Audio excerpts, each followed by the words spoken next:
Darren Cole ajusta le rétroviseur et vérifia le GPS pour la 3e fois.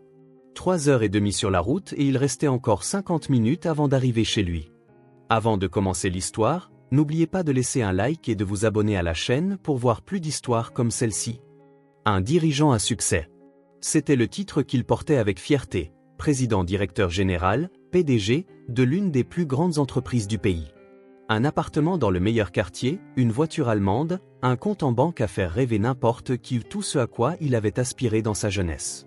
Mais depuis des mois, il ressentait un vide constant, comme s'il n'était qu'un simple rouage dans une machine, accomplissant des fonctions sans véritable but. Épuisé émotionnellement. Ce sentiment le hantait pendant ses nuits d'insomnie, ses week-ends solitaires et les réunions interminables qui se répétaient. Le GPS indiquait 2 itinéraires possibles, la route principale et une route secondaire qui traversait directement la campagne. Sans savoir pourquoi, il tourna le volant vers la droite, une impulsion, un besoin de rompre avec le prévisible. La route secondaire s'étendait devant lui, étroite et sinueuse. D'un côté, des champs ondulants jusqu'à l'horizon. De l'autre, de basses collines couvertes d'une végétation dense. Aucun panneau, rien que l'asphalte et le paysage. Darren ralentit instinctivement. C'était comme s'il était entré dans un autre monde. Pas de voiture, pas de maison, pas de vie visible, juste la route coupant à travers le silence. Il commençait à remettre en question sa décision quand il sentit la voiture vibrer. Un bruit étrange venait d'en bas, du côté droit. Le volant commença à tirer d'un côté. Merde! Il se rangea sur le bas-côté. Un pneu crevé au milieu de nulle part. Darren regarda autour de lui. Littéralement rien. Des champs vides dans toutes les directions. Pas une maison, pas un poteau électrique. Aucun signe de civilisation. Il attrapa son téléphone. Aucune barre, absolument aucun réseau. Sérieusement? Il sortit de la voiture et marcha quelques mètres sur la route, tenant son téléphone en l'air. Il essaya différentes positions, différents angles. Rien. C'était comme s'il était dans un trou noir électronique. Il retourna à la voiture et ouvrit le coffre. Le cric et la roue de secours étaient là, couverts d'une fine couche de poussière. Quand avait-il changé un pneu pour la dernière fois? Il ne s'en souvenait pas. Ces dernières années, il avait toujours eu l'assurance, les dépanneuses, l'assistance routière. Il posa le cric au sol et tenta de le positionner sous la voiture. L'outil ne semblait pas s'ajuster correctement. Darren força, ajusta, essaya différents points. Le soleil tapait fort, le forçant à enlever sa veste. 15 minutes de tentatives frustrantes. Sa chemise lui collait au dos, tachée de sueur. Où diable était tout le monde? Cette route était-elle abandonnée? Une voiture passa au loin mais ne ralentit pas en voyant les feux de détresse. Hé! Darren fit signe inutilement. Le véhicule avait déjà disparu à l'horizon. 20 minutes de plus. Une autre voiture apparut. Cette fois, Darren se tint sur la route, agitant frénétiquement les bras. Le conducteur klaxonna et fit une embardée avec colère. « Fils de » murmura-t-il en retournant sur le bas-côté. Il essaya à nouveau son téléphone. Zéro, absolument rien. C'était comme s'il était dans une zone blanche, oubliée du monde. 40 minutes après la crevaison, alors qu'il était sur le point d'abandonner et de commencer à marcher pour chercher de l'aide, il entendit une voix. « Besoin d'aide » Darren se tourna, surpris. Une petite fille se tenait là, à quelques mètres de la voiture. Elle ne pouvait pas avoir plus de 7 ans, cheveux bruns en une queue de cheval en désordre, mains sales de terre, vêtements simples mais propres. Elle était apparue de nulle part, comme un fantôme. « D'où viens-tu » fut la première chose qu'il réussit à demander. « De la maison. On habite par là. » Elle montra vaguement par-delà une ondulation du terrain. Darren ne vit aucun bâtiment, mais il la crut. « Vous n'arrivez pas à le réparer ?»« Non. Et il n'y a pas de réseau ici. »« Jamais. C'est à cause des collines. »« Comment tu t'appelles ?»« Nena. »« Et tu sais changer un pneu ?» demanda-t-il, plus par politesse que par conviction réelle. « J'ai appris avec maman. » La réponse vint simplement, sans fanfaronnade, comme si c'était la chose la plus normale du monde. Nena s'approcha de la voiture et examina le cric. « Vous le mettez au mauvais endroit. Il faut le mettre ici. » À sa grande surprise, elle repositionna l'outil avec des mouvements confiants et précis. Darren regardait, incrédule, une enfant de 7 ans résolvant un problème que lui, avec toute son éducation et son succès professionnel, ne pouvait pas gérer.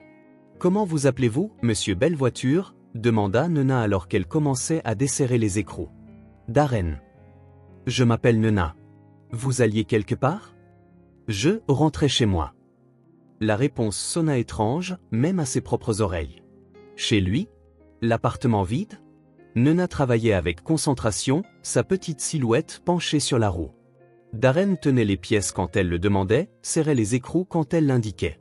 C'était humiliant et en même temps libérateur. Il n'avait pas besoin de diriger, juste d'aider. Ta maman t'a vraiment bien appris.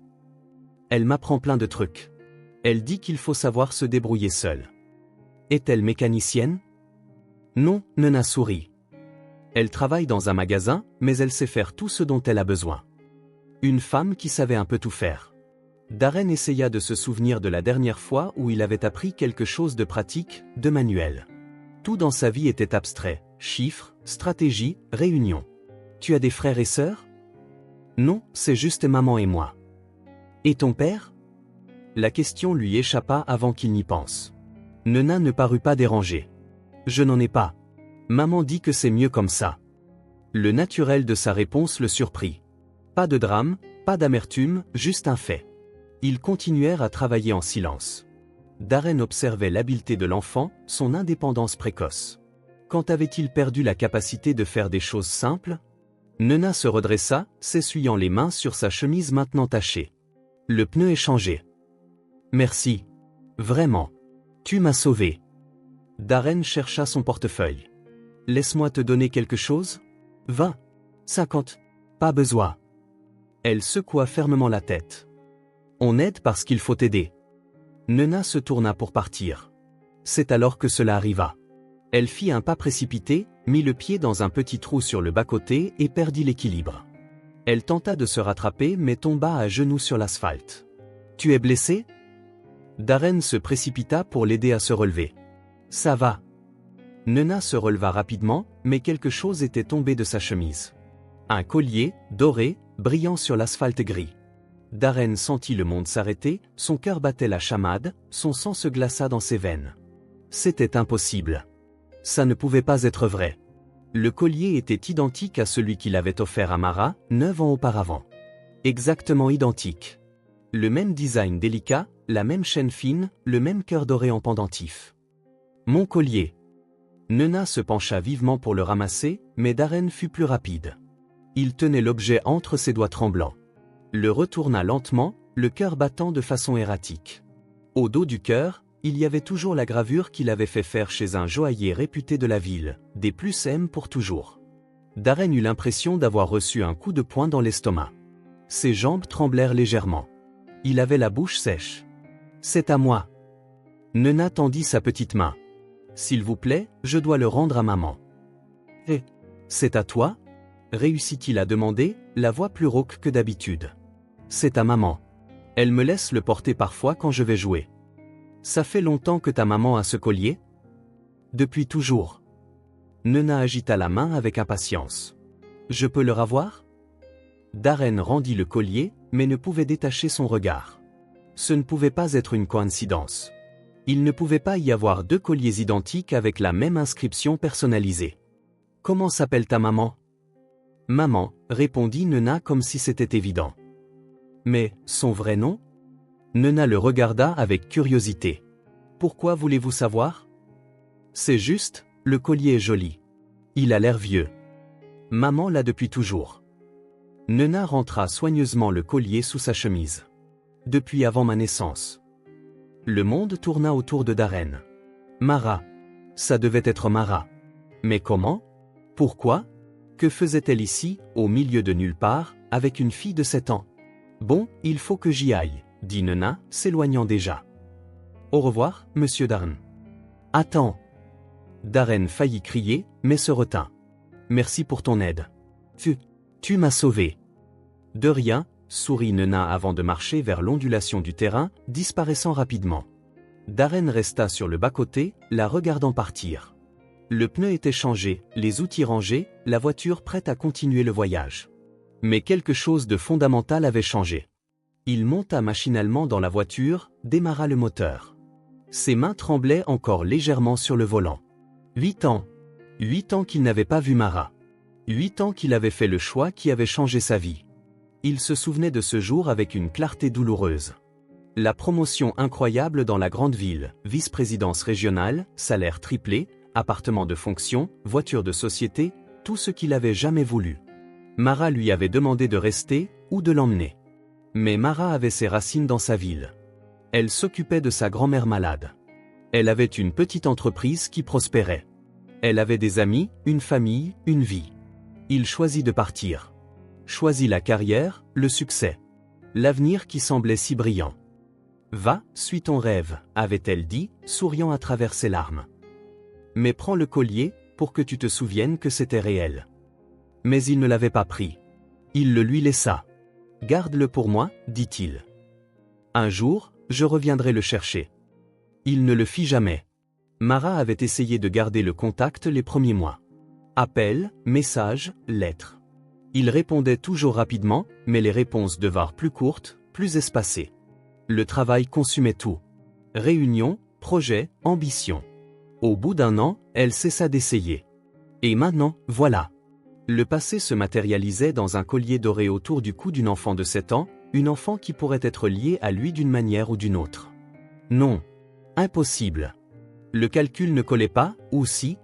Darren accéléra lentement, essayant de laisser la route derrière lui, mais à chaque kilomètre, son esprit revenait au collier. Aux yeux sérieux de Nena, à la simplicité avec laquelle elle avait dit « c'est ta maman ». Une douleur profonde commença à grandir dans sa poitrine. Une douleur qu'il essayait d'enfouir sous des couches de travail, d'ambition et de succès apparents. Une douleur qu'il reconnaissait comme le regret. 50 minutes plus tard, il arriva chez lui. Appartement au 15e étage, vue sur la ville, concierge 24H24. Il entra dans l'ascenseur et monta en silence.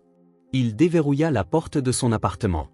Silence total, meubles de designer, tout en place, tout immaculé. Il jeta ses clés sur le comptoir de la cuisine et alla directement à la fenêtre du salon. La ville s'étendait à l'infini, les lumières commençaient à scintiller dans le crépuscule. Des millions de personnes, des millions d'ambitions, des millions de cœurs solitaires. Il desserra sa cravate sans quitter la vue des yeux. Le collier ne quittait pas ses pensées. Nena changeant le pneu, plus compétente que lui. J'ai appris avec maman. Mara était devenue mère. Mara vivait quelque part près de cette route. Mara avait toujours le collier. Il alla à la salle de bain et regarda son reflet dans le miroir, visage fatigué, cernes sous les yeux, une barbe naissante commençant à grisonner aux tempes. Quand était-il devenu si vieux? Quand avait-il perdu la jeunesse que Mara connaissait? Il prit une longue douche, laissant l'eau chaude laver la journée. Il enfila un pantalon de survêtement et un vieux t-shirt, alla à la cuisine. Il ouvrit le réfrigérateur, quelques bouteilles d'eau, une salade préparée vieille de 2 jours, des sauces diverses. Il le referma sans rien prendre. Il s'assit sur le canapé, prit la télécommande, zappa sans réfléchir, l'éteignit. L'appartement était trop silencieux. Seulement le bruit lointain des voitures en bas. Toujours ces bruits. Jamais de voix familière, jamais de rire, jamais de vie. Il sortit sur le balcon. La brise nocturne entrait. Il alluma une cigarette, chose qu'il faisait de moins en moins souvent. La fumée dériva dans l'air nocturne. Il pensa à Nena, une enfant de 7 ans qui en savait plus sur l'aide aux autres qu'il n'en avait appris durant toute sa vie d'adulte. Une enfant portant un morceau de son passé sans le savoir. Et Mara. Mara était quelque part, pas très loin, élevant Nena seule, travaillant, vivant, allant de l'avant. Elle avait gardé le collier pendant 8 ans. Pourquoi? Sentimentalité, entêtement ou autre chose. Darren finit sa cigarette et jeta le mégot par-dessus le balcon. Il rentra. Il se prépara un café fort, s'assit à la table de la cuisine. Son ordinateur portable était là, comme toujours. Il l'ouvrit. Email non lu, rapport à examiner. Il le referma aussitôt. Il resta juste là, fixant le mur blanc de la cuisine. Tout était parfait, tout était vide. Le téléphone sonna. C'était Marcus, son associé, probablement pour les rapports qu'il aurait dû examiner. Il laissa sonner jusqu'à ce que ça s'arrête. Ça sonna de nouveau. Il ignora. La 3e fois, il répondit, irrité. « Qu'est-ce qu'il y a, Marcus ? » « Mec, où es-tu ? J'ai besoin de ces chiffres pour demain. Envoie-les par email. Je regarderai plus tard. » Plus tard, Darren ? La réunion est à 8 heures du matin. Thomas. Je sais quand est la réunion. Ça va? Je vais bien. Tu as l'air bizarre. Je suis juste fatigué. D'accord, mais j'ai vraiment besoin de ces chiffres. Très bien. Il raccrocha sans attendre de réponse. Il retourna sur le canapé, s'allongea, fixant le plafond. La climatisation maintenait la température parfaite. Le son ambiant bloquait tout bruit extérieur. Confort absolu. Mais tout ce à quoi il pouvait penser, c'était la voix de Nena, j'ai appris avec maman. Et l'éclat du collier doré sur l'asphalte. Une enfant de 7 ans avait appris plus sur la vie en quelques années que lui durant toute sa carrière fulgurante. Et Mara, la femme qu'il avait aimée et quittée, élevait cet enfant, enseignant des valeurs dont il avait oublié l'existence. Il ferma les yeux. Il revit le collier, entendit à nouveau la voix de Nena, sentit une fois de plus le vide de l'appartement autour de lui. Une larme s'échappa, puis une autre. Pour la première fois en 8 ans, il s'autorisa à ressentir. Ressentir la douleur de ce qu'il avait laissé derrière lui, ressentir le vide de ce qu'il avait accompli, ressentir la possibilité que peut-être, juste peut-être, il avait pris la mauvaise décision. Il se leva et retourna à la fenêtre. En bas, la ville palpitait toujours. Vie, mouvement, possibilités infinies. Mais tout ce à quoi il pensait, c'était une route déserte, une enfant serviable et un collier qui aurait dû être oublié. Quelque chose avait recommencé à lui faire mal à l'intérieur, et cette fois, il ne pouvait l'ignorer. Le téléphone sonna de nouveau. Il laissa sonner. Puis encore et encore. Darren se laissa retomber sur le canapé, ignorant tout. L'appartement, les emails, les appels, le succès qu'il avait bâti. Pour la première fois depuis des années, il savait exactement ce qui manquait, et ne savait pas s'il aurait le courage d'aller le chercher. Pendant 3 nuits consécutives, Darren resta éveillé, pensant au collier doré, à Nena changeant solennellement le pneu. J'ai appris avec maman, la phrase résonnait sans fin dans son esprit. La 4e nuit, il prit une décision. Il s'assit devant l'ordinateur et tapa, détective privé, discrétion absolue. Plusieurs résultats apparurent. Il en choisit un qui semblait professionnel. Travail discret, pas de questions inutiles. Au bureau, un homme aux cheveux gris et aux yeux fatigués. Darren se sentit étrange d'engager quelqu'un pour retrouver une personne après si longtemps. Que voulez-vous savoir exactement? L'enquêteur ajusta ses lunettes. Une femme. Mara Santos, environ 35 ans. Vit dans une petite ville, peut-être près de routes de campagne. Elle a une fille de 7 ans, Nena. Darren hésita avant de continuer. Information supplémentaire, la ville a probablement un mauvais réseau mobile. Zone rurale avec des collines. La femme travaille, je ne sais pas où. L'enfant aide les étrangers sur la route. L'enquêteur prit des notes méticuleusement. Relation antérieure avec cette femme? Elle était. Nous étions, il y a 8 ans. Darren sentit sa gorge se serrer. Je vois. Combien de temps vous faut-il pour les résultats? 1 semaine maximum. Darren laissa une avance substantielle et partit. Dans la voiture, les mains moites, il s'interrogea. Que faisait-il? Pourquoi envahir la vie de Mara après si longtemps de silence? Mais le collier, ce maudit collier. Les jours suivants furent une torture. Les réunions importantes semblaient sans pertinence. Les tableurs complexes ne retenaient plus son attention. Chaque fois que le téléphone sonnait, son cœur s'emballait. Le 6e jour, l'appel arriva.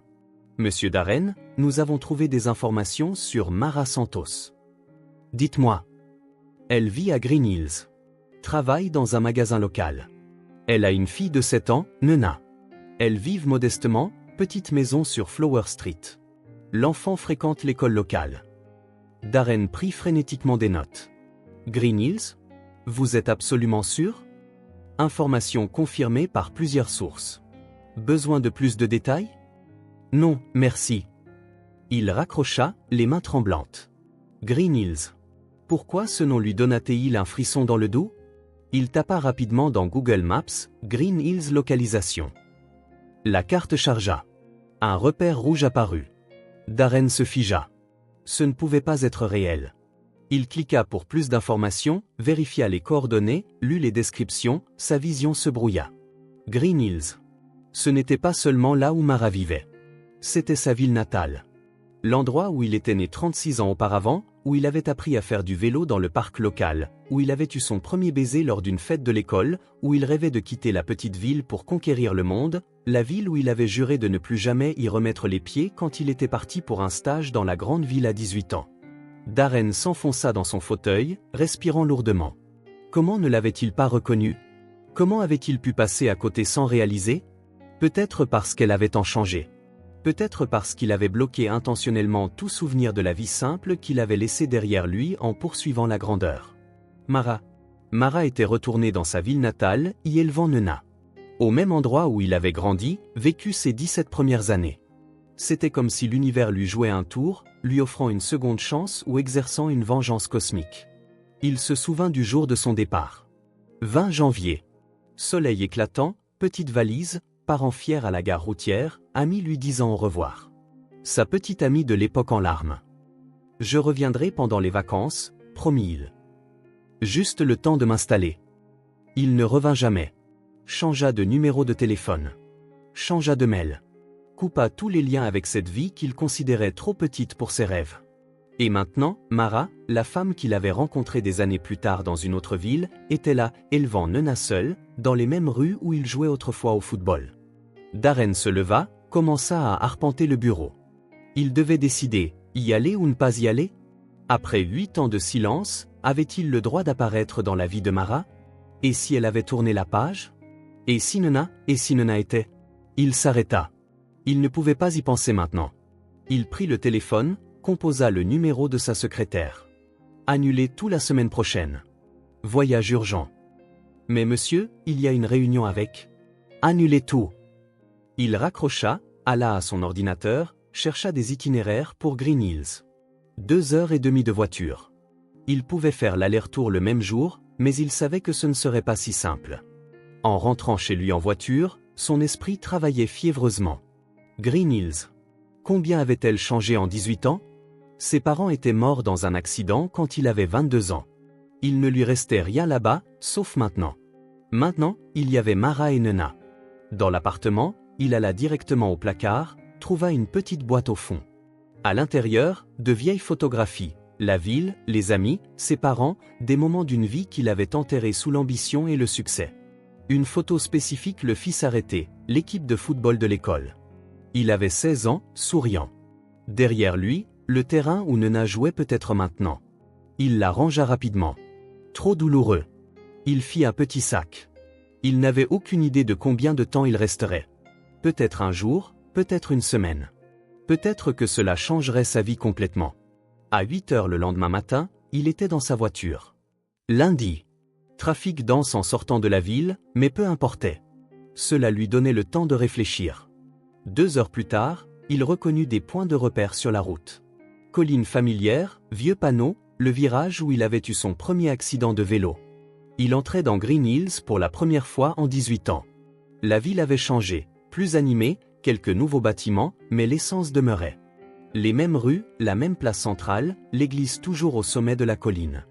Il conduisit lentement, les souvenirs inondant son esprit. Il chercha la boulangerie, selon l'enquêteur, elle travaillait. Il la trouva dans la rue principale, la boulangerie accueillante du coin. Il se gara de l'autre côté de la rue, moteur tournant, le cœur battant. C'était là. Enfin. Après 8 ans, il était sur le point de revoir Mara. Dans la ville où il était né. Où tout avait commencé et s'était terminé. Il prit une profonde inspiration, coupa le moteur, ouvrit la portière et fit le premier pas vers quelque chose qui pourrait tout changer.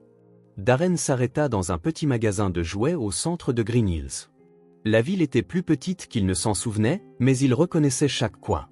Il voulait quelque chose de simple, de sincère. Ses yeux se posèrent sur une poupée de chiffon avec une robe à fleurs. Elle n'était ni chère ni sophistiquée. Juste adorable. C'est pour une petite fille de 7 ans, dit-il à l'employé d'âge mûr qui le regarda avec curiosité. Oh oui. Nous en avons des plus modernes, avec des lumières et des sons. Non. Il s'accrocha à la poupée de chiffon. Celle-ci est parfaite. 143, Flower Street. Le GPS le guida vers une rue calme, une petite maison, peinture simple, un minuscule jardin devant, une balançoire improvisée accrochée à un arbre. Darren se gara, prit une profonde inspiration. Ses mains tremblaient autour du cadeau emballé dans du papier bleu. Il monta les 3 marches jusqu'à la porte, sonna. Des pas à l'intérieur. La porte s'ouvrit. Mara. Le temps se figea. Elle avait l'air plus mûre, les cheveux légèrement plus courts, quelques ridules autour des yeux. Mais c'était bien elle. Son visage passa par une séquence rapide d'émotions, surprise totale, puis douleur, puis quelque chose comme de la résolution mêlée de résignation, et enfin, juste le souvenir. Darren? Ce n'était pas une question. Salut Mara. Sa voix sortit plus rauque qu'il ne l'avait prévu. Nena apparut derrière elle, curieuse. Maman, qui c'est? C'est le monsieur que j'ai aidé avec le pneu. Nena sourit. Vous êtes revenu. Darren s'agenouilla pour se mettre à son niveau. Salut Nena. J'ai apporté quelque chose pour toi. Il tendit le cadeau. Les yeux de Nena s'illuminèrent. Pour moi? Vraiment? Vraiment. Elle déchira le papier avec un enthousiasme enfantin. En sortit la poupée de chiffon. Une poupée. Elle serra le jouet contre sa poitrine. Elle pourra dormir avec moi. Mara regardait tout cela en silence, son expression indescriptible. Merci monsieur. Elle est belle. Nena tourna sur elle-même avec la poupée dans ses bras. Maman, il peut entrer? Juste un petit peu? Mara hésita. Darren vit le conflit dans ses yeux. Finalement, elle fit un petit signe de tête. Entrez. La maison était petite mais accueillante. Meubles simples, photos au mur, une odeur de café et de fleurs. Darren suivit Mara jusqu'au salon. Nena resta sur le canapé, présentant la nouvelle poupée à ses autres jouets. Asseyez-vous. Mara désigna un fauteuil. Il s'assit. Elle s'installa sur le canapé, gardant ses distances. Comment m'as-tu trouvé? Demanda-t-elle directement. Pas de bavardage inutile. Un enquêteur. Darren regarda ses mains. Le collier, je l'ai reconnu. Le collier? Elle toucha instinctivement son cou, bien qu'elle ne le portât pas à ce moment-là. Alors c'est pour ça. Maman, interrompit Nena. Il peut revenir un autre jour? Je veux qu'il voie ma poupée jouer avec les autres. On verra, chérie. Mara garda son regard fixé sur Darren. Allez maman. On n'a presque jamais de visite. Il n'y a que Madame Rose de la boulangerie qui passe parfois. La remarque innocente pesa lourdement dans l'air. Presque jamais de visite, dans une maison qui aurait dû accueillir amis, famille, une vie sociale. Darren sentit quelque chose se serrer dans sa poitrine. Mara prit une profonde inspiration. Nena, va jouer un peu dans ta chambre. J'ai besoin de parler au monsieur. D'accord. Mais ne le renvoie pas trop vite. Nena partit en courant avec sa poupée. Le silence dans la pièce était lourd. D'abord, je veux que tu regardes vraiment autour de toi, dit enfin Mara. Darren obéit. C'est alors qu'il réalisa. La rue visible par la fenêtre. L'angle de la lumière, l'odeur dans l'air. Mon Dieu, murmura-t-il. Oui, sa voix était maîtrisée. C'est ici. Exactement ici. Dans ton quartier d'enfance, à 3 maisons de là où tu vivais. Mara entrecroisa ses doigts. C'était la maison de Madame Martinez. Tu te souviens d'elle? Darren sentit le monde tourner. Madame Martinez? Elle est morte il y a 5 ans. Sa fille a vendu la maison. Je l'ai achetée. Mara le regarda dans les yeux. Ironique, n'est-ce pas? Tu as fui cet endroit parce qu'il était trop petit pour toi, et j'ai trouvé refuge là même où tu as grandi. Il resta silencieux, absorbant simplement. Tu n'as pas seulement quitté moi, Darren. Elle se leva, marchant vers la fenêtre. Tu as quitté cet endroit, tout entier. Comme si tout était trop petit pour ta nouvelle vie. Darren ne pouvait qu'écouter. Chaque mot faisait mal parce qu'il était vrai. Tu sais ce qui fait le plus mal? Continua Mara, regardant dehors. Pas que tu sois parti, mais que tu aies tout effacé. Changer de numéro, changer de mail. Comme si tu avais besoin de nous oublier complètement pour devenir qui tu voulais être. J'avais 23 ans, dit-il doucement. Et moi 25. J'avais aussi des rêves. Je voulais aussi grandir. Mara se retourna. Mais je n'ai pas eu besoin de tout détruire pour ça. Est-ce que Nena a quelqu'un avec qui jouer? Demanda Darren, changeant involontairement de sujet. À l'école. Mais ici, c'est juste nous deux. Mara se rassit. Elle ne se plaint pas. Les enfants s'adaptent. Comment tu lui parles de son père? Je lui dis la vérité. Que son papa a fait un choix différent. Qu'il vit sa vie ailleurs. Mara marqua une pause. Que ce n'était pas à propos d'elle. C'était à propos de ses rêves. Le mot rêve pesa entre eux. Darren pensa à son appartement vide qui l'attendait, au week-end passé seul. Aux vacances dans des endroits paradisiaques, toujours seul. Et toi ? Demanda-t-il. Tes rêves ? Mes rêves ont changé. Maintenant, ils consistent à élever une enfant qui sait aider les autres, qui sait que nous comptons les uns pour les autres, qui n'a pas besoin de fuir l'endroit où elle est heureuse. Chaque mot semblait un coup de poignard subtil. Darren n'essaya pas de se défendre. Il absorbait simplement. Il faut que j'y aille, dit-il enfin. Nena apparut à ce moment-là. Au revoir, monsieur. Merci encore. Elle courut et lui serra les jambes. Quand tu reviendras, on pourra jouer avec ma poupée. Darren jeta un coup d'œil à Mara, qui détourna le regard. On verra, Nena. Tu vis loin ? Un peu seul ? La question était innocente, mais elle le transperça comme une lance. Seul, c'est triste de vivre seul, dit simplement Nena. À la porte, Mara l'accompagna. Merci, dit Darren, de m'avoir laissé entrer. Elle hocha simplement la tête. Mara, non, pas aujourd'hui. Il hocha la tête, comprenant. Il partit, se sentant étrange. Dans la voiture, il regarda en arrière vers la maison. Nena faisait signe depuis la fenêtre avec sa nouvelle poupée. Une enfant heureuse avec si peu. Une enfant ignorant qu'il avait choisi de vivre seul. Il s'éloigna lentement. À chaque kilomètre, la conversation résonnait. Mara parlant de rêves changés, Nena disant que c'était triste d'être seul. Son propre aveu qu'il n'avait ni famille, ni vie sociale, rien d'autre que le travail. 50 minutes plus tard, il était de retour dans son appartement. Silence total, meuble parfait, rien qui dépasse. Il alla à la fenêtre. La grande ville s'étendait à l'infini. Des millions de lumières, des millions de personnes dans leurs boîtes individuelles de verre et de béton. Il regarda autour de lui. Tout ce qu'il avait accompli était là. L'appartement de luxe, la vue privilégiée, les meubles de designer, le home cinéma qu'il regardait seul, la cuisine gastronomique où il cuisinait à peine, l'immense chambre avec un lit king size pour une seule personne. Alors la prise de conscience vint avec une clarté brutale. Nena avait raison. C'était triste de vivre seul. Pas seulement triste romantiquement, mais fondamentalement mal. Les êtres humains n'étaient pas faits pour vivre isolés dans des tours de verre, fiers de leur solitude. Il s'assit sur le canapé en cuir importé, et pour la première fois en 8 ans, s'autorisa à ressentir le vrai poids de ses choix. Il ne s'agissait pas seulement de Mara. Il s'agissait de l'idée d'appartenir à quelque part, d'avoir une communauté, de connaître ses voisins, de partager un café, d'avoir quelqu'un qui remarquerait si vous ne rentriez pas le soir. Il avait obtenu exactement ce qu'il voulait, et il était complètement seul. Nena dormant avec sa nouvelle poupée dans une maison remplie d'amour, même si petite. Mara préparant le dîner pour deux, parlant de la journée, riant de blagues internes. Une vie simple, mais complète. Et lui, ici, entouré de luxe, entouré de rien. Le téléphone sonna. Marcus. Pour le travail. Darren regarda l'appareil et réalisa qu'il n'avait aucun contact qui ne soit lié au travail. Pas d'amis avec qui dîner, pas de famille à visiter, pas de Nena à qui offrir une simple poupée. Il laissa sonner jusqu'à ce que ça s'arrête. Pour la première fois, il comprit qu'il avait construit une prison dorée, et peut-être était-il enfin prêt à se demander si cela en valait la peine. De retour dans l'appartement, Darren ferma la porte et resta dans le hall d'entrée. 20 mètres carrés juste pour l'entrée. Sol en marbre italien importé, miroir en pied avec un cadre doré, console de designer qui coûtait plus que le salaire mensuel de Mara.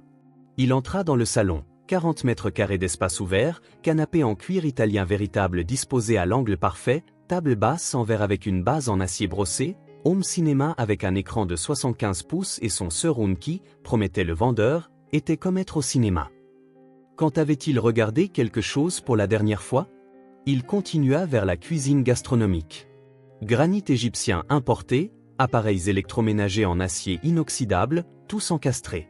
Four à vapeur italien, plaque à induction allemande, réfrigérateur américain avec écran digital.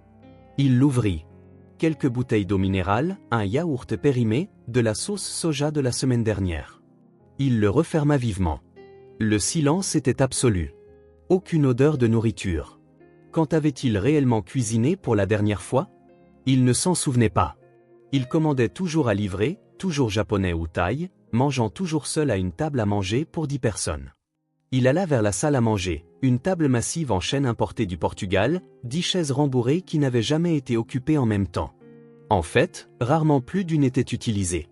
Lui, en bout de table, ordinateur portable ouvert, mangeant sans remarquer ce qu'il mangeait. Pas de rire.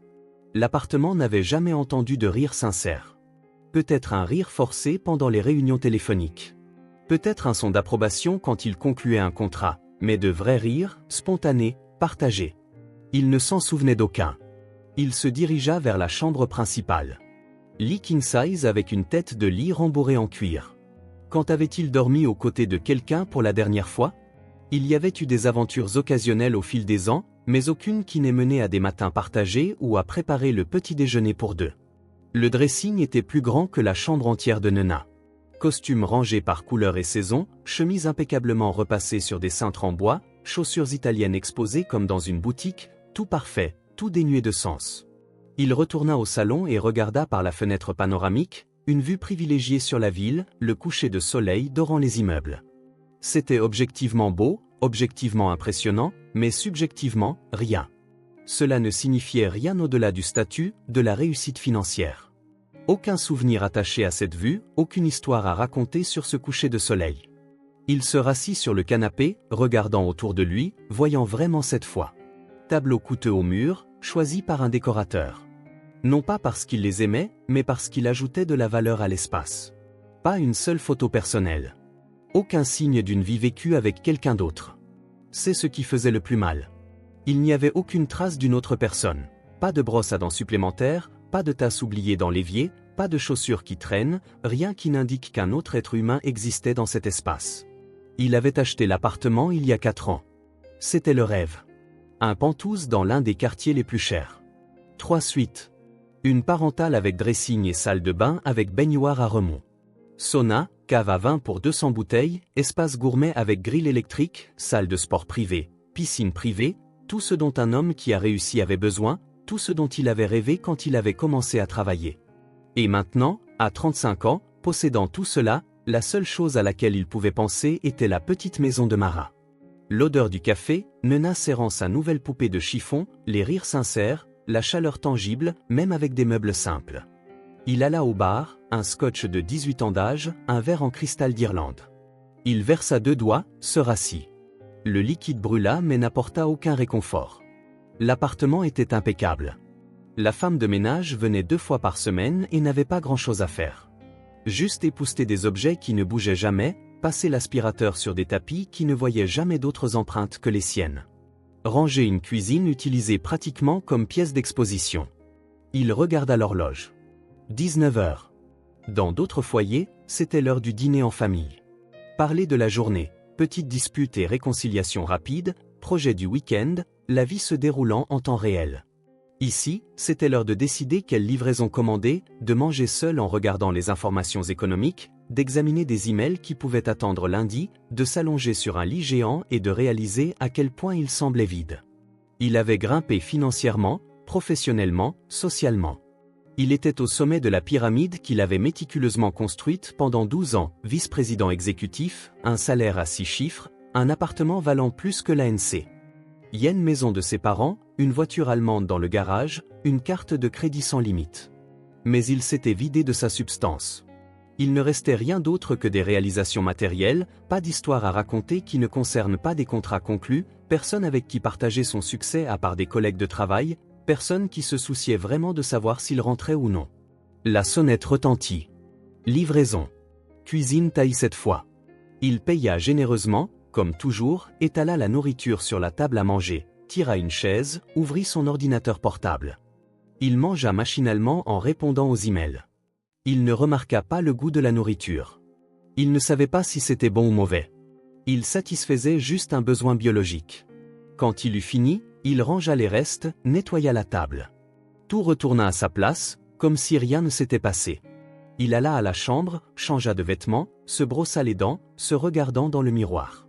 Le visage d'un homme qui a réussi, taille de barbe professionnelle 2 fois par semaine, produit de soins coûteux promettant la jeunesse, tout bien entretenu, tout parfait. Il s'allongea dans le lit et fixa le plafond. Silence absolu. Pas même le ronflement de quelqu'un d'autre. Pas la respiration d'une autre personne. Pas même des pas dans une autre pièce. Il prit son téléphone, fit défiler ses contacts. Qui pourrait-il appeler juste pour parler? Marcus était un associé. Il parlait toujours affaires. Quelques contacts clients. Anciens collègues qui ne se manifestaient que lorsqu'ils avaient besoin de quelque chose. Quelques numéros sans nom dont il ne se souvenait pas. Il n'y avait pas un seul numéro qu'il pouvait composer juste pour entendre une voix amicale. Pour se confier, partager des pensées, simplement ne pas être seul. Il éteignit le téléphone et se remit à fixer le plafond. Vide. L'appartement parfait, la vie parfaite, le vide parfait. Peut-être que Nena avait raison. Peut-être que vivre seul était vraiment triste. Pas seulement pratiquement, mais fondamentalement mal. Les humains n'étaient pas faits pour exister dans des tours de verre, célébrant des réussites solitaires, dormant dans des lits faits pour deux mais utilisés par un seul. Il ferma les yeux, essayant de dormir, mais tout ce qu'il pouvait voir, c'était la petite maison de Mara, l'étreinte spontanée de Nena, l'odeur de la maison, le sentiment d'appartenance. Et il réalisa qu'il ne pouvait se souvenir de la dernière fois où il s'était senti chez lui. Lundi, 6h30. Darren entra dans le parking de l'entreprise. Même heure que toujours, même place réservée au directeur. Le même mouvement mécanique pour désactiver l'alarme de la voiture. L'immeuble de bureau s'élevait devant lui, 23 étages de verre et d'acier, reflet parfait du ciel matinal. Impressionnant, comme toujours, symbole de pouvoir, de réussite, de tout ce pour quoi il s'était battu. Ascenseur jusqu'au 19e étage, salutations de routine à la réception, le même bonjour à la secrétaire qui ne levait même pas les yeux. Le même trajet jusqu'à son bureau d'angle avec vue panoramique sur la ville. Il s'assit dans le fauteuil ergonomique allemand, alluma l'ordinateur haut de gamme. 3 moniteurs s'allumèrent simultanément, chargés de tableurs, de mets, de présentations. Premier email, Darren, nous devons examiner les chiffres du 3e trimestre. Croissance de 18%, un record. Il ouvrit le tableur. Les chiffres étaient vraiment impressionnants. Chiffre d'affaires en hausse, marge augmentant, prévisions optimistes, exactement le genre de résultat que le conseil d'administration voulait. Pourtant, à l'intérieur, il ne ressentit rien. Pas d'excitation comme avant. Pas de frisson d'accomplissement. Les chiffres n'étaient que des chiffres. Des abstractions colorées sur un écran. Deuxième email, réunion à 9h. Client XYZ a confirmé l'expansion du contrat. Il vérifia les détails. Un contrat d'une valeur de 2 millions sur les 12 prochains mois. Une commission substantielle pour lui. Un autre succès pour son CV. Il ferma l'email. Ses yeux dérivèrent vers la fenêtre, et elle était là. Nena. Pas physiquement, mais dans sa mémoire, souriant en recevant la poupée de chiffon, les yeux brillants de joie sincère pour quelque chose de simple. Marcus entra sans frapper, comme toujours. Tu as vu les chiffres? Croissance énorme. Oui. Mec, on déchire tout. Si on continue à ce rythme... Marcus. Darren l'interrompit. C'est quand la dernière fois que tu as dîné à la maison?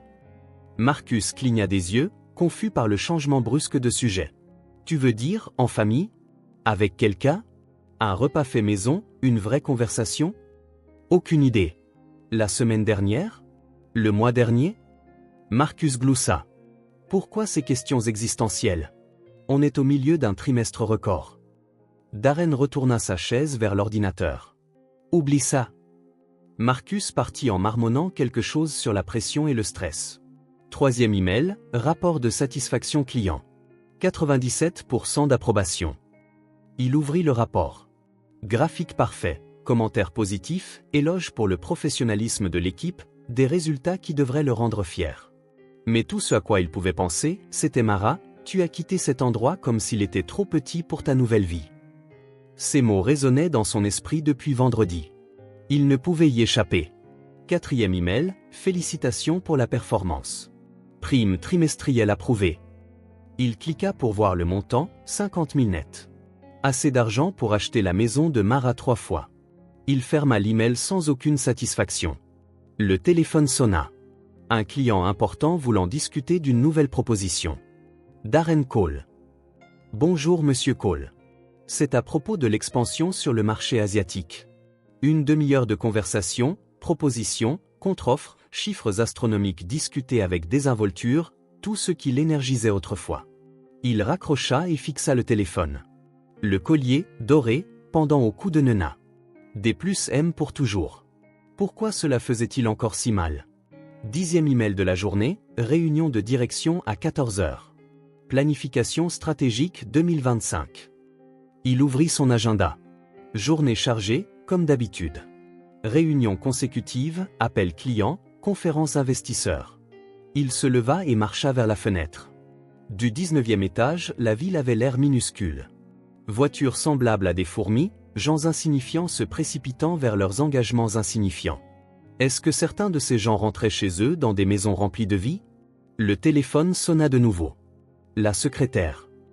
Monsieur Darren, le PDG est en ligne aussi. Passez-le-moi.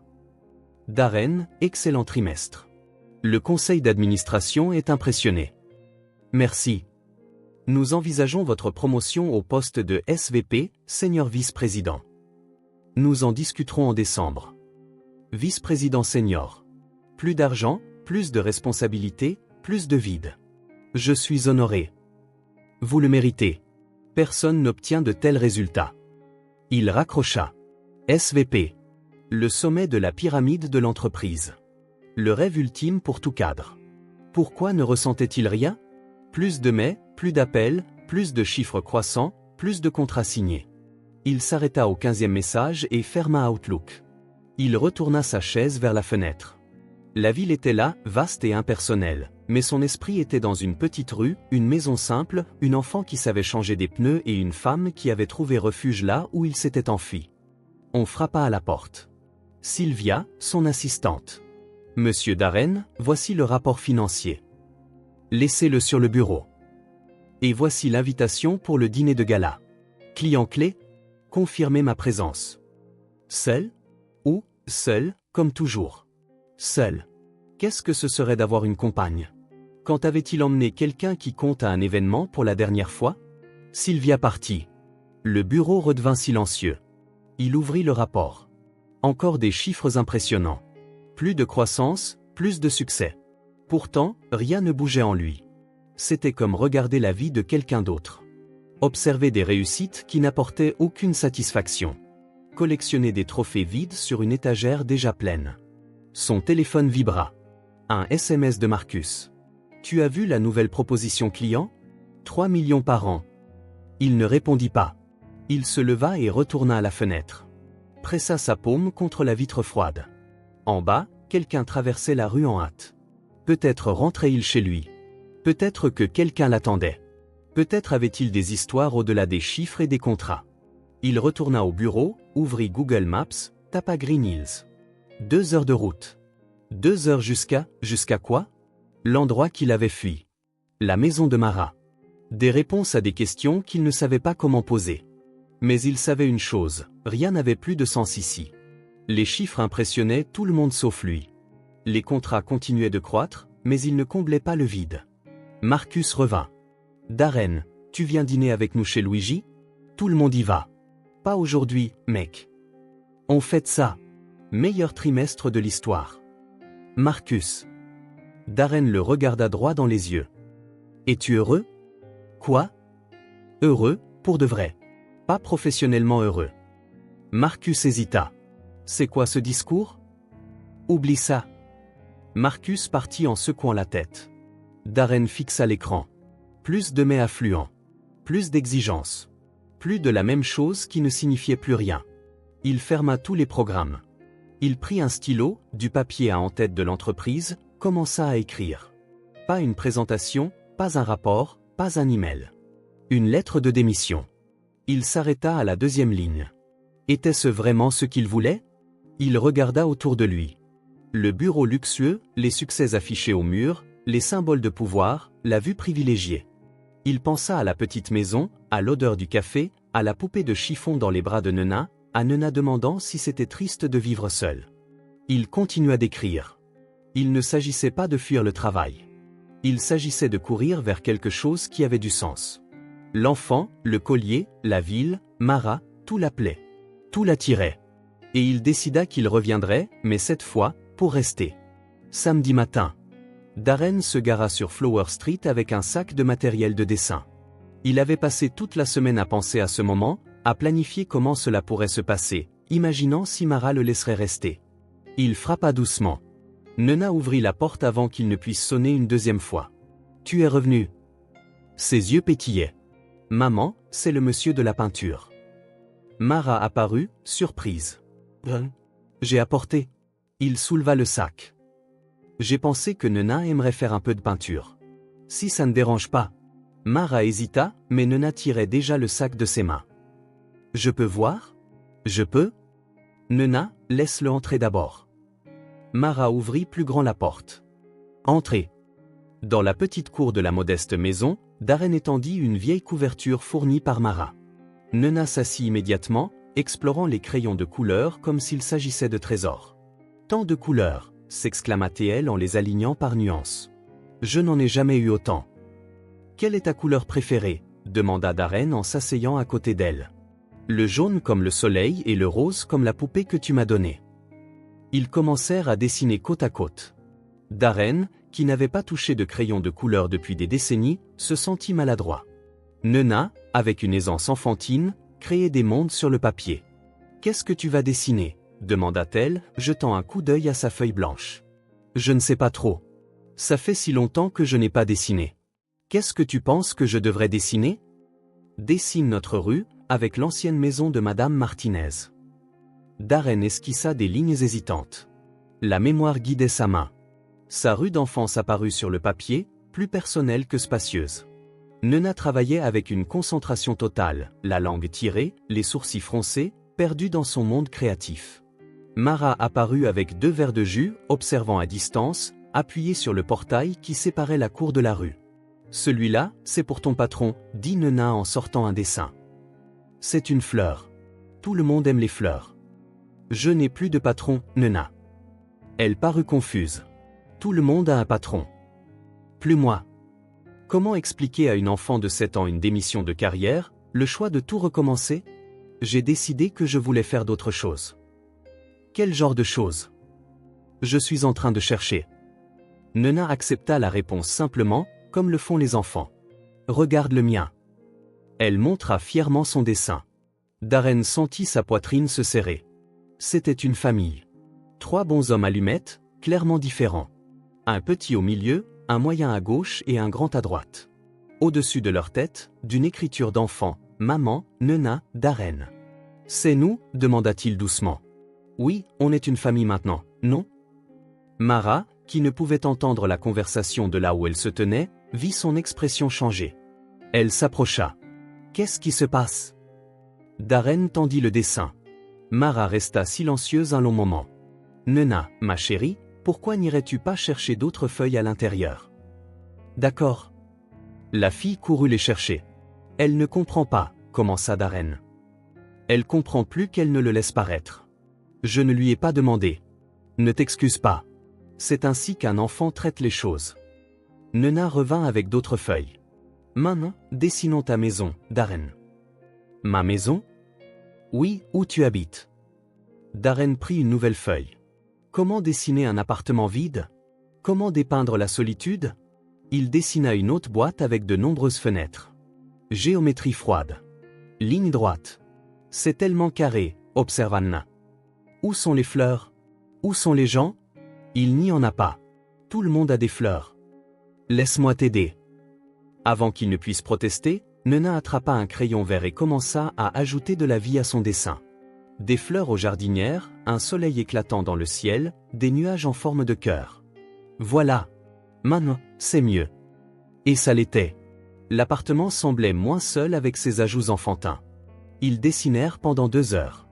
Nena montra fièrement son travail à Mara, qui le complimenta et en scotcha quelques-uns sur une galerie de frigo improvisée.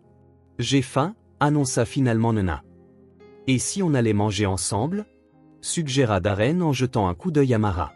Il y a un petit restaurant simple au coin, considéra-t-elle.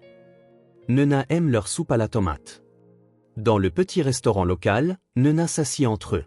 Elle bavardait joyeusement de ses dessins, de l'école, de sa nouvelle poupée. Demain, c'est la fête des pères à l'école, commenta-t-elle nonchalamment en mangeant sa soupe. Mara déglutit difficilement. Vraiment? Demanda Darren. Ouais, tout le monde y va avec son papa, sauf moi. Moi, j'y vais avec maman. Le silence tomba sur la table. Et si, Tu venais avec moi, dit Nena en regardant Darren. Si tu veux, Nena. Commença Mara. C'est juste un jour, maman. Ce ne serait pas pour toujours. Darren regarda Mara, cherchant approbation ou rejet. On verra, répondit-elle doucement. Ils rentrèrent à la maison après le déjeuner. Nena courut devant, impatiente de montrer d'autres dessins. Mara et Darren marchaient côte à côte dans un silence confortable. Tu as illuminé sa journée, dit enfin Mara. Elle a illuminé la mienne, répondit-il sans hésiter. C'était vrai. Cela faisait des mois qu'une seule journée n'avait eu de sens réel au-delà du travail et des obligations. C'est risqué, ajouta Mara doucement. Quoi? S'attacher trop. Elle s'attache trop vite. Je m'attache. Et si ce n'est pas risqué? Si c'est juste, juste. Mara ne répondit pas immédiatement. Plus tard dans l'après-midi, pendant que Nena coloriait à l'intérieur, Darren et Mara s'assirent sur le petit porche. Le soleil commençait à se coucher, peignant le ciel de teintes orange et roses. Il faut qu'on parle, dit Mara. Je sais. Que veux-tu vraiment, Darren? Il prit une profonde inspiration, organisant les pensées qui se formaient depuis des jours. La vie m'a dépassé, commença-t-il. Quand j'ai regardé en arrière, j'avais tout construit, mais j'étais seul. Mara attendit patiemment. Pendant 12 ans, je me réveillais chaque jour en pensant au prochain échelon, à la prochaine promotion, au prochain appartement, à la prochaine voiture, et j'ai tout eu. Chaque objectif que je m'étais fixé. Et c'est vide. Complètement vide. Il n'y a pas de gens, pas de rire, pas de vie. Il marqua une pause. Pas de Nena dessinant des familles. Pas de toi faisant du café sans sucre parce que tu te souviens comment je l'aime. Tu as choisi cette vie. Oui, parce que je pensais que c'était ce que je voulais. Je ne savais pas que ce serait si solitaire. Alors maintenant? Maintenant je ne suis pas sûr de ce que je veux. Je sais seulement ce que je ne veux pas. Je ne veux plus me réveiller seul. Je ne veux plus organiser mes repas autour de tableurs. Je ne veux plus courir après des choses qui ne signifient rien. Mara regarda le ciel changer de couleur. Tu n'as pas à retourner dans le passé, dit-elle calmement. Tu dois juste choisir de rester dans le présent. Qu'est-ce que tu veux dire? Arrête de courir vers le futur. Arrête d'essayer de réparer le passé. Arrête de planifier 10 coups d'avance. Sois juste là, maintenant, avec ce qui est. Et ce qui est, en ce moment, c'est Nena, moi. Un après-midi de dessin. Un bol de soupe au restaurant du coin. Un coucher de soleil sur le porche. Est-ce que c'est assez? C'est plus que ce que la plupart des gens ont. Ils s'assirent en silence alors que le soleil disparaissait. Je peux demander quelque chose, dit finalement Darren. Bien sûr. Pourquoi es-tu venu ici, dans ma ville natale? Mara eut un sourire triste. Par hasard. J'ai vu l'annonce pour la maison. Bon prix, petite ville, bien pour élever un enfant. Ce n'est qu'après avoir déménagé que j'ai réalisé que c'était là où tu avais grandi. Et tu es resté. Oui. La maison était parfaite pour nous. Nena s'est adaptée rapidement. Elle s'est fait des amis à l'école. Et le collier? Je l'ai toujours porté. C'est peut-être idiot, mais il gardait de bons souvenirs. Même après ma disparition, surtout après ça, il me rappelait combien nous avions été heureux. Que le grand amour avait existé, une fois. Existe, corrigea-t-il. Mara le regarda directement. Vraiment? Pour moi, ça a toujours été le cas. Je me suis juste perdu. Et maintenant? Maintenant je veux me retrouver. Ici si tu me le permets. Nena apparut à la porte, coupant court au moment. Désolé d'interrompre, mais il fait nuit maintenant. Je peux allumer la lumière? Bien sûr, ma chérie, répondit Mara. Darren, tu restes dîner? Il regarda Mara. Elle hésita brièvement, puis fit un signe de tête à peine perceptible. Je reste. Pendant le dîner, Nena bavardait sur l'école, les amis, les projets pour le week-end, un flot constant d'énergie enfantine remplissant la petite maison. Darren aida à faire la vaisselle ensuite, tâche simple qu'il n'avait pas faite depuis des années. Mara lavait pendant qu'il essuyait. Nena rangeait les assiettes dans le placard bas. Maman, c'est d'accord si Darren revient demain? Demanda Nena en se préparant pour le lit. S'il veut. Tu veux? Oui, je veux. Nena rayonna. D'accord, je vais dormir maintenant, mais demain on pourra dessiner plus? Marché conclu. Merci pour la meilleure journée de ma vie, murmura-t-elle en le serrant dans ses bras. Après que Nena soit allée se coucher, Darren se prépara à partir. « Demain » demanda-t-il à la porte. « Demain » confirma Mara. « Pour l'événement de l'école. On verra comment Nena se sentira au réveil. Je ne peux pas promettre. » « C'est juste. » Il s'attarda sur le seuil. Il voulait l'embrasser. Il voulait la serrer dans ses bras. Il voulait rembobiner 8 ans d'absence. Au lieu de cela, il toucha doucement sa main. « Merci pour aujourd'hui, de m'avoir laissé en faire partie. Merci d'être venu. » Dans sa voiture, Darren poupée de chiffon, une enfant heureuse avec si peu. Une enfant ignorant qu'il avait autrefois choisi d'être seul. Il retourna lentement vers la ville. L'appartement l'attendait, mais il ne semblait plus aussi vide. Il portait avec lui des couleurs qui n'étaient pas là la veille, des rires qui comblaient le silence, le sentiment d'appartenir à quelque chose de plus que des chiffres et des contrats. Pour la première fois depuis des années, il dormit sans le poids de la solitude, et il rêva de dessins colorés, de famille. Darren se réveilla tôt le dimanche. Nena dormait probablement encore, rêvant peut-être de couleurs et de dessins. L'événement de l'école était à 10 heures. Il avait assez de temps pour faire quelque chose qu'il avait évité pendant 18 ans. Il décida de visiter son ancien quartier.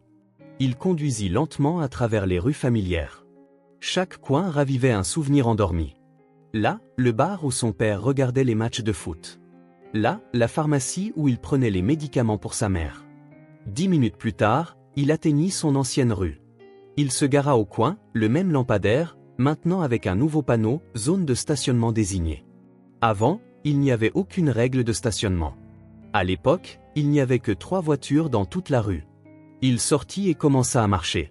Ses pas résonnaient familièrement malgré le temps passé, l'asphalte inégal, maintenant partiellement refait, la bouche d'égout bruyante qui cliquetait toujours quand les voitures passaient dessus. Premier arrêt, l'école. L'ancienne école publique. Bâtiment d'un étage peint en bleu clair. Un portail en fer vert. Les mêmes couleurs, fraîchement repeintes. Le même muret où il s'était assis d'innombrables fois en attendant sa mère. Il s'approcha du portail en fer. C'était dimanche, il était fermé à clé. À travers les barreaux, il vit la cour. Le grand arbre au milieu, maintenant plus grand. Le petit kiosque où il jouait des pièces. Les mêmes marques de craie au sol où il jouait à la marelle à la récréation. Il toucha le portail. Il était froid. Combien de fois avait-il franchi cette même entrée? Premier jour de classe, en pleurant. Remise des diplômes du collège. Fier. Chaque matin pressé ou matin paresseux. Il se souvint de sa prof de maths, Madame Harper. Petite, grosse lunette, patience infinie. Elle enseignait les fractions avec des oranges fraîches à l'heure du goûter. Où était-elle maintenant? Retraitée? Décédée? Il n'avait jamais cherché à savoir. Il tourna à gauche dans la rue, 3 pâtés de maisons plus loin, le terrain de foot. Le terrain semblait plus petit que dans ses souvenirs. Ce n'était plus de la terre. Du gazon artificiel couvrait le sol. Des buts de foot officiels, pas les poteaux en bois qu'ils improvisaient autrefois. Une petite tribune en béton, un nouveau grillage tout autour. Il entra par un portail grinçant, marcha sur l'herbe artificielle. C'était différent de la terre qu'il se rappelait entre ses orteils. Plus propre, mais plus artificiel, moins réel. Il marcha jusqu'au centre du terrain, ferma les yeux. Il pouvait presque entendre les cris des matchs improvisés, le sifflet du prof de sport, les enfants encourageant sur le bord du terrain, son propre nom crié quand il marquait. Il avait 12 ans, cheveux toujours en désordre malgré sa mère qui les mouillait et les peignait. Genoux éternellement écorchés. Crampons d'occasion qu'il aimait plus que tout. Rêve de devenir pro, comme n'importe quel gamin de cette petite ville. Il ouvrit les yeux. Le terrain était silencieux, vide. Seulement lui et les fantômes des dimanches passés. Course, chute, but triomphant, cœur brisé par les défaites. Il continua de marcher. 2 rues plus loin se trouvait la maison de ses grands-parents maternels. Il s'arrêta de l'autre côté de la rue. La maison était différente. Elle était blanche avec des volets bleus. Maintenant, elle était peinte en vert pastel, une nouvelle clôture plus haute, un portail automatique avec interphone, un système de sécurité visible. Mais la structure était la même. La fenêtre de la chambre où il passait ses vacances, le porche où grand-père réparait de vieilles radios, l'arrière-cour où grand-mère élevait des poules et où il piquait des œufs pour faire des boulettes maison. Il avait 5 ans quand il y resta temporairement. Ses parents divorçaient. La tension à la maison était insupportable. 3 mois qui semblèrent une éternité de bonheur. Une paix qu'il ne ressentirait plus avant de nombreuses années, sauf par instants fugaces. Grand-mère Rose enseignant des recettes secrètes. Grand-père Anthony fabriquant des voitures en bois les samedis après-midi. Biscuits frais après l'école. Bain au tuyau d'arrosage dans la chaleur. Histoire de fantômes inventés pour lui faire délicieusement peur. Ils étaient morts dans un accident de voiture quand il avait 22 ans, en rentrant d'un rendez-vous chez le médecin près de la ville. Il ne put assister à leur enterrement, une réunion d'affaires cruciale, la clôture d'un contrat, sa carrière fulgurante. Il envoya une couronne coûteuse, un appel de condoléances de 2 minutes, promit de visiter la tombe. Ne le fit jamais. Maintenant, il ne vivait plus que dans sa mémoire et dans cette maison possédée par des étrangers qui ignoraient probablement que le plancher cachait des décennies d'amour. Il reprit sa marche, se dirigeant vers sa propre maison d'enfance. Il sut qu'elle était proche avant de la voir. La même pente douce de la rue. Le même nid de poule que la ville n'avait jamais correctement réparé. Le même mur qu'il escaladait pour échapper au chien de Monsieur John quand il avait 8 ans. La voilà. Numéro 847. La maison achetée l'année de sa naissance. Où il vécut jusqu'à 18 ans, où il forma son identité, affronta ses premières peurs, nourrit ses premiers rêves. Maintenant peinte en bleu clair. Elle était jaune avec des volets blancs. La fenêtre de son ancienne chambre avait été changée. Des barreaux à toutes les fenêtres maintenant. Oh, un système d'alarme visible. Mais le porche était exactement le même. C'est là qu'il apprit à faire du vélo. 2 semaines d'essais et d'erreurs. C'est là qu'il embrassa Julia, la voisine, à 13 ans, en sueur et tremblant. C'est là qu'il s'assit quand son chien Rex mourut, pleurant plus qu'il ne pleurerait jamais plus pour aucune perte. Il s'arrêta au portail, les mains légèrement moites. Il ne put se résoudre à sonner. Il n'avait aucune explication pour les étrangers vivant dans son espace originel. Des gens qui dormaient dans son ancienne chambre, mangeaient là où sa famille mangeait, regardaient la télé là où il regardait des dessins animés, vivaient là où il avait bâti les fondations de qui il était. Il resta là, immobile, saisi non pas par une nostalgie romantique, mais par quelque chose de plus profond et de plus troublant. Une clarté absolue. Pour la première fois, il comprenait pleinement ce qu'il avait perdu. Pas seulement des lieux physiques, mais des liens profonds. Le sentiment essentiel d'appartenance, d'avoir des racines dans le sol qui vous soutiennent. Il avait coupé tous les liens le reliant à cet endroit. Changement de téléphone abrupt, nouvelles adresses e-mail, 0 contact avec des voisins de 20 ans, 18 ans sans une seule visite, comme s'il avait eu besoin d'annihiler complètement le passé pour construire son avenir. Maintenant, à 36 ans, cadre estimé avec un compte en banque enviable, un appartement qui pourrait acheter toute la rue, mais sans véritable foyer, sans sentiment sincère d'appartenance, sans endroit qu'il pourrait viscéralement appeler le mien. La maison bleu clair devant lui était occupée par de nouveaux résidents, créant leurs propres souvenirs. La maison verte des grands-parents abritait des étrangers qui n'entendraient jamais parler de tisanes curatives et de recettes centenaires. L'école enseignait à d'autres enfants rêvant de l'avenir. Le terrain de foot voyait de nouveaux gamins courir après la gloire. Il n'était qu'une ombre à ses propres funérailles. Les larmes commencèrent lentement, puis coulèrent régulièrement, non pas par désir romantique de ce qui fut, ni par simple regret des choix passés, mais par une clarté dévastatrice sur ce qu'il avait réellement fait. Il avait complètement fui, pas seulement déménagé. Il s'était enfui émotionnellement et spirituellement, coupant toutes les routes parce qu'il pensait que les racines étaient des chaînes qui le retenaient, et il découvrait trop tard que les racines sont les fondations qui permettent une vraie croissance. Il pleura là, devant la maison bleue qui était autrefois jaune. Il pleura pour les grands-parents qu'il n'avait jamais visités après leur mort, pour l'enterrement qu'il avait manqué pour des engagements importants, pour les voisins dont il avait oublié l'existence, pour l'enfant qu'il avait été et dont il avait essayé de se distancier. Il pleura pour Nena grandissant sans père parce qu'il avait fui les vrais engagements, pour Mara élevant une enfant seule parce qu'il avait priorisé les abstractions et les chiffres. Pour 8 années gâchées, pour des liens vitaux qu'il avait délibérément coupés, pour une vie construite sur la fausse prémisse que le succès signifiait la distance émotionnelle. Il s'essuya les yeux sur sa manche, prit une profonde inspiration, regarda la maison qu'il avait vue grandir. L'enfant qu'il avait été existait toujours là, pas physiquement bien sûr, mais dans chaque brique, chaque coin, chaque souvenir gravé dans les murs. Les Noëls qu'il anticipait avec joie, les réprimandes dans la cuisine, le soulagement de rentrer à la maison après une mauvaise journée. Il n'avait pas besoin de redevenir cet enfant innocent. Mais il avait besoin d'honorer le fait qu'il avait existé, que c'était une partie fondamentale de qui il était, que les valeurs apprises là, puis abandonnées, étaient exactement ce qu'il cherchait maintenant. Il vérifia son téléphone. 9h50, 10 minutes avant l'événement de l'école de Nena. Il se retourna et retourna à sa voiture. Ses pas avaient maintenant un but renouvelé. Il ne fuyait pas. Il ne visitait pas seulement des fantômes. Il marchait vers le présent, avec une pleine clarté sur les leçons du passé. Il comprenait enfin ce qui comptait vraiment. Ne pas nier ses origines, mais construire dessus. Ne pas fuir les engagements, mais les embrasser. Ne pas choisir entre l'ambition et l'amour, mais réaliser que l'un sans l'autre ne créait que des hommes creux, malgré le succès apparent. Nena attendrait, peut-être nerveuse, peut-être excitée, peut-être juste heureuse d'avoir quelqu'un à la fête des pères. Mara observerait attentivement, jaugeant s'il avait vraiment changé. S'il voulait vraiment rester, ou si ce n'était qu'une autre fuite. Et maintenant, il savait, sans plus de doute, sans peur de l'engagement. Il voulait rester. Pas par culpabilité pour le passé qu'il ne pouvait changer, pas à cause de la solitude actuelle qu'il ne pouvait supporter, mais par clarté absolue sur ce qui compte vraiment dans la vie. Il jeta un dernier regard à sa rue d'enfance en montant dans la voiture, salua mentalement toutes les versions de lui-même qui avaient jamais existé sur ces trottoirs. Les souvenirs qui avaient façonné son caractère, le jeune homme qui était parti, déterminé à conquérir le monde. Il avait conquis le monde matériel et perdu son foyer émotionnel. Maintenant, il avait une chance unique de construire les deux, avoir le succès professionnel sans la solitude personnelle. Réaliser l'ambition sans le vide existentiel. Il démarra le moteur, se dirigeant vers l'école de Nena, vers le présent qu'il pouvait consciemment façonner, vers une vie qui avait enfin un vrai sens. La nuit tomba doucement sur Flower Street.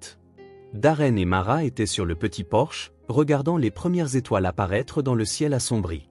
Nena venait d'aller se coucher après avoir fièrement montré tous ses dessins de l'après-midi. Le silence entre eux était lourd, rempli de questions non dites et de vérités non révélées. Darren rompit enfin le silence. « J'ai besoin de te demander quelque chose. »« Quoi ? Pourquoi porte-t-elle ce collier ?» Mara sirota lentement son café avant de répondre. Nena l'a toujours trouvé joli. C'est le seul bijou que j'ai, à part quelques accessoires bon marché.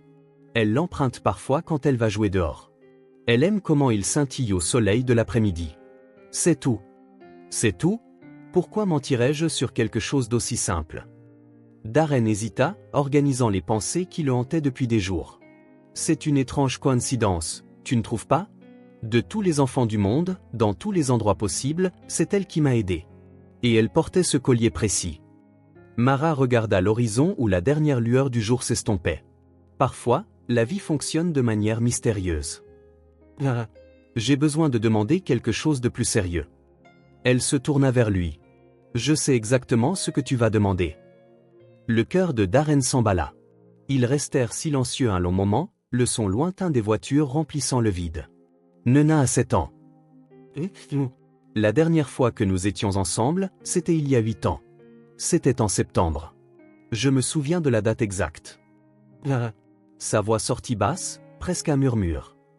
S'il te plaît. Elle soupira profondément, comme si elle libérait un fardeau porté depuis longtemps. Nena est ta fille, Darren. Le monde s'arrêta. Darren sentit l'air quitter ses poumons. Ses mains se mirent à trembler de manière incontrôlable.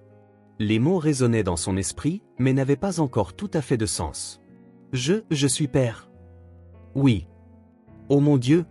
Les mots sortirent comme un murmure incrédule. Mon Dieu, Mara, j'ai une fille. Les larmes vinrent sans prévenir, pas des larmes de tristesse, mais quelque chose de bien plus complexe.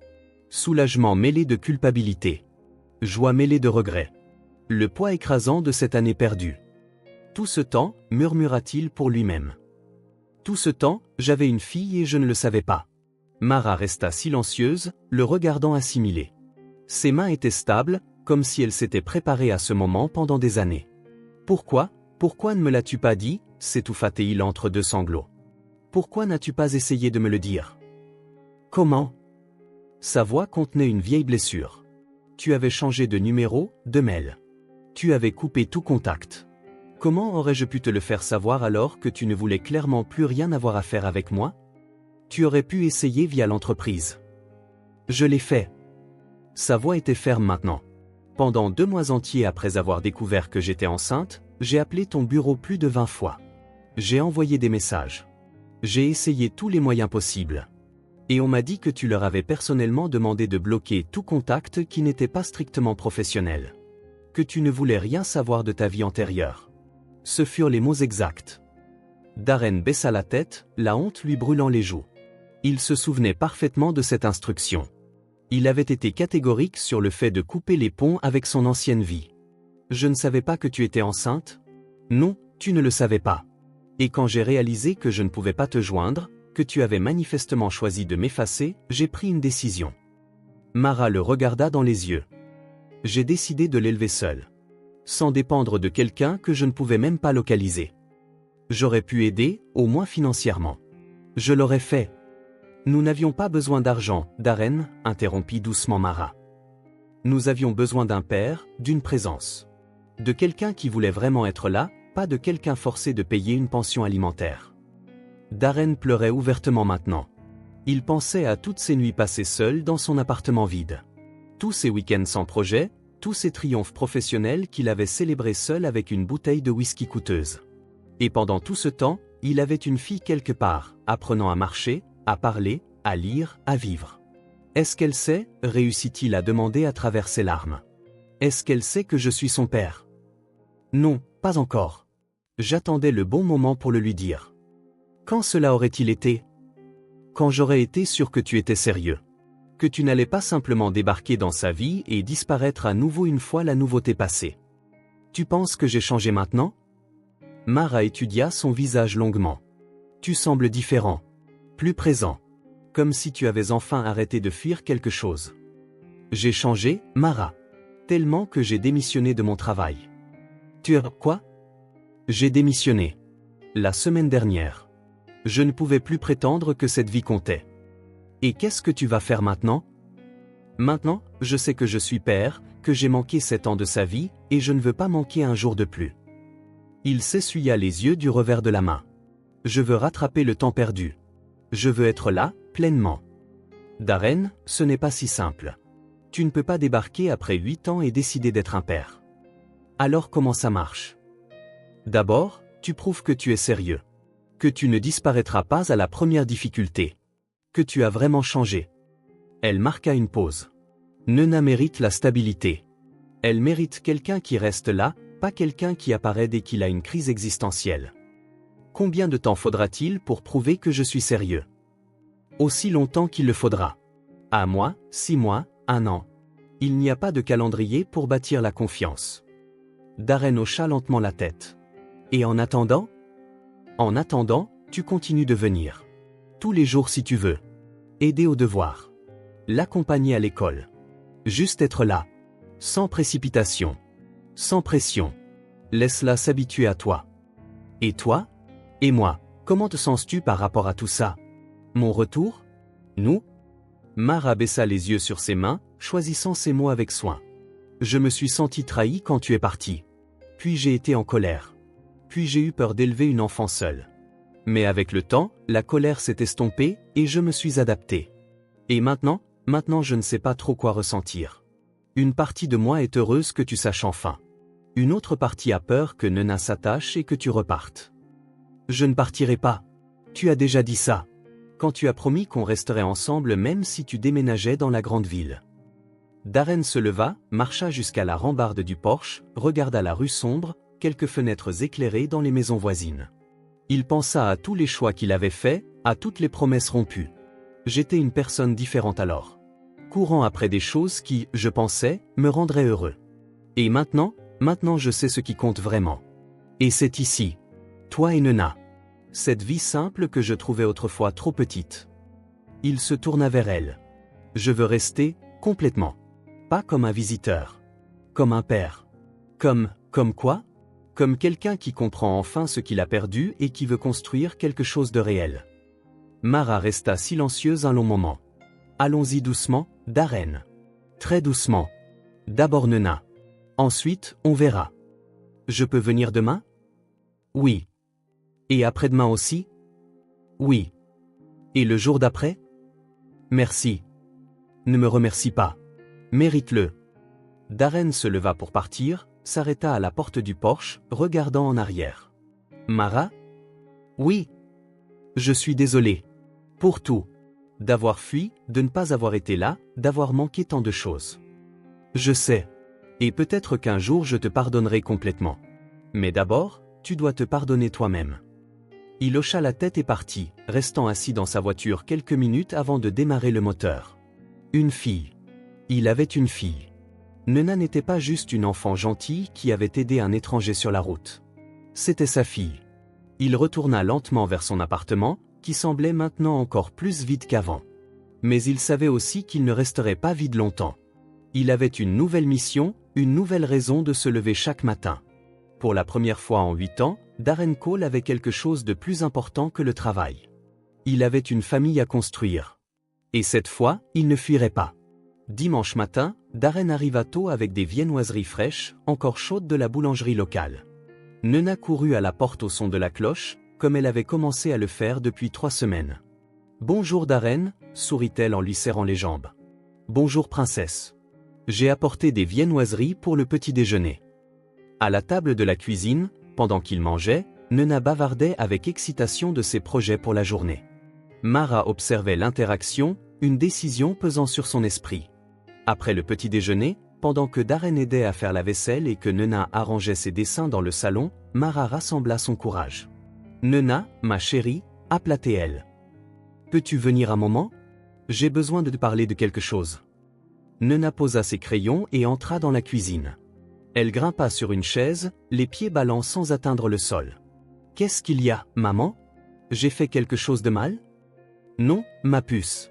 Tu n'as rien fait de mal. » Mara échangea un regard avec Darren, qui hocha la tête pour l'encourager. « Tu te souviens quand tu demandais des nouvelles de ton papa ? » « Oui. Tu disais toujours qu'il était loin. »« C'est vrai. Il l'était. » Mara prit une profonde inspiration. « Darren est ton papa. » La cuisine devint complètement silencieuse. Le seul son était une goutte du robinet. Nena se tourna pour fixer Darren, ses grands yeux étudiant attentivement son visage. Les secondes parurent une éternité. Le cœur de Darren battait la chamade, ne sachant pas à quelle réaction s'attendre. Finalement, un sourire commença à se former sur les lèvres de Nena. « C'est pour ça que tu me ressembles, » dit-elle simplement. « Tu trouves qu'on se ressemble ?» Darren s'accroupit à son niveau. « Tes yeux ? Et tu tires la langue quand tu te concentres, juste comme moi. » Darren rit nerveusement. « C'est vrai. Alors, tu es vraiment mon papa ? » ?»« Oui, je le suis. »« Et où étais-tu pendant tout ce temps ? » ?»« J'étais loin, je travaillais dans une grande ville. » Il choisit ses mots avec soin. « Je ne savais pas que tu existais. Quand ta maman a essayé de me le dire, j'avais déjà changé d'adresse et de téléphone. J'ai été très stupide. » Nena réfléchit à cela avec le sérieux d'une enfant. « Mais tu es revenu. »« Oui. Et maintenant, je ne veux plus repartir. »« Promis ? » ?»« Promis. » Nena resta silencieuse quelques secondes de plus. Puis, avec un naturel enfantin, elle tendit les bras. « Alors, je peux t'appeler papa ?» Les larmes piquèrent instantanément les yeux de Darren. Il la souleva et la serra fort dans ses bras. « Oui, s'il te plaît, appelle-moi papa. »« Papa ?» Nena essaya le mot à voix haute, près de son oreille.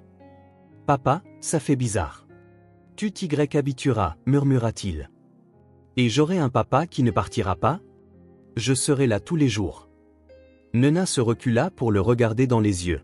« Alors, tu m'emmèneras à l'école comme les autres papas ? Si tu veux que je le fasse. Et tu m'aideras avec mes devoirs super difficiles ? J'aiderai pour tout.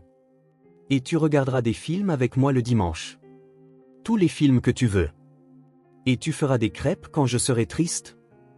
Je ferai des crêpes quand tu voudras. » Nena le serra à nouveau dans ses bras, encore plus fort. « Alors maintenant, j'ai vraiment un papa ? » ?»« Oui.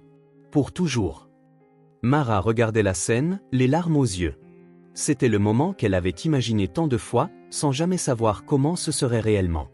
Nena se glissa hors des bras de Darren et marcha vers Mara. « Maman, est-ce que ça veut dire qu'on est une famille complète maintenant ? » ?»« Oui, ma chérie. Nous sommes une famille maintenant. »« Comme dans mes dessins ? » ?»« Exactement comme dans tes dessins. » Soudain, Nena attrapa les mains de Mara et de Darren, les rapprochant. « Voilà.